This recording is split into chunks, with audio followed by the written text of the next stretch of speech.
Okay, this is day 345. I had a really good day today, spending it with McDuff and driving around Washington, D.C. and looking at different.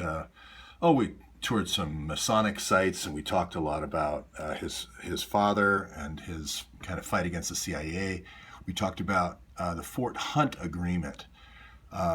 This isn't too well known, but the Fort Hunt Agreement was an agreement between Reinhard Gehlen, kind of the spy master of the Nazis, and Allen Dulles, who was running the CIA. Of course, in a kind of a brotherly domination of foreign policy, with his brother John Foster Dulles running the State Department.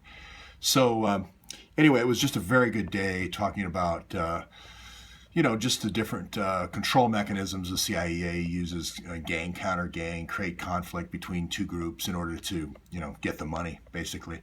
So, and again, this is the guy who Kennedy assigned to break the CIA into 1,000 pieces. So, plus, obviously, John's a lawyer as well, so he gave me a lot of great legal advice, one of them being that you can take a case directly to the Supreme Court. You don't need to wait to go through all the appeal process, because the Supreme Court has original jurisdiction for certain cases. Certain cases of national importance, you can go directly to the Supreme Court and save a lot of time. So that is also an option. We also talked about the grand jury option in Maryland. In Maryland, you can swear out a warrant and then present it to a commissioner, and then the commissioner makes a decision. So we talked a lot about a lot of different legal options. Of course, we want to let the October 5th, the next date in the Imran saga, play out before we make any more legal moves. Again, no advice there, but we were just kind of talking about blue sky things, and it was interesting. Now, this is something I've had pinned to my Truth Leaks for quite some time. These four different representatives: Frankel, Theodore Deutsch, Debbie Wasserman Schultz, and then Frederica Wilson, all along kind of this Gold Coast in Florida. This is where all the murders have been, the Bernie Wysant murders, and all the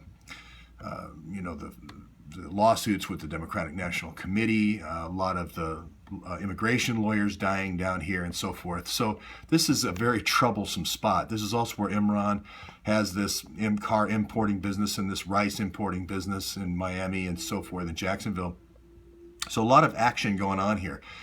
What I'm saying here is that it might not just be aspiring in Congress. It may be aspiring, and unfortunately the Iran-Contra piece to this would be drugs and arms, because usually the spy ring is put in for a good reason. That's to protect drugs and arms trade, narco-terrorism, whatever you want to call it, narco destabilization, narco funding of operations.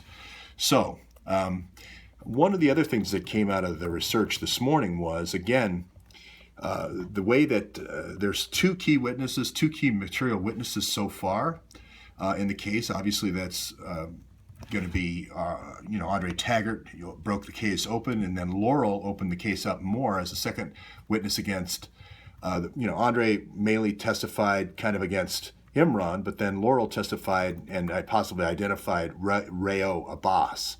And again, we haven't, after a month, we have no one that has seen them in the Congress. No one has seen Rayo Abbas in the Congress, but still one illegal login happening per hour. Now here is Jaquaya's brother, Khalid. And again, we're trying to identify more people at either the Sprayer home or the Hawkshead home that knew Imran Awan. So that's all I'm trying to do here, is find out who knew Imran Awan. We have several different services that say that Jaquaya's brother was here at the Sprayer address at the end of 2008.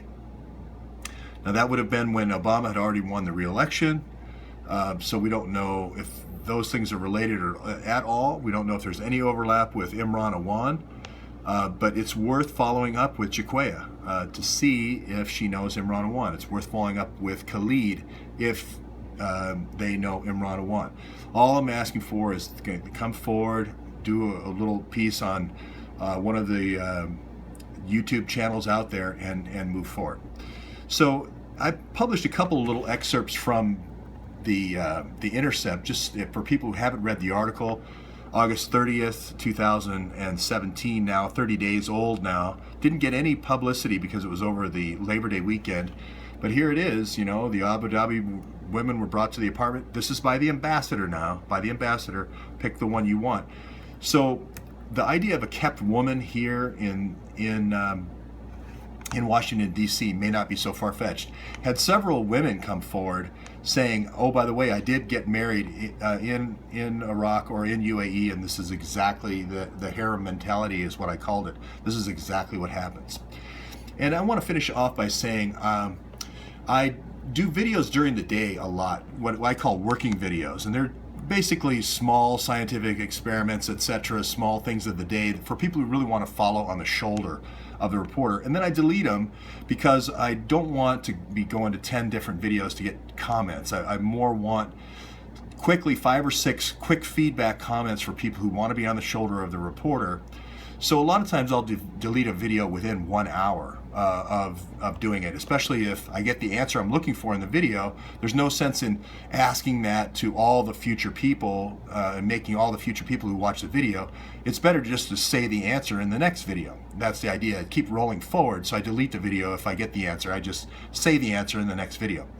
So I kind of broke from that tradition at one time to kind of answer.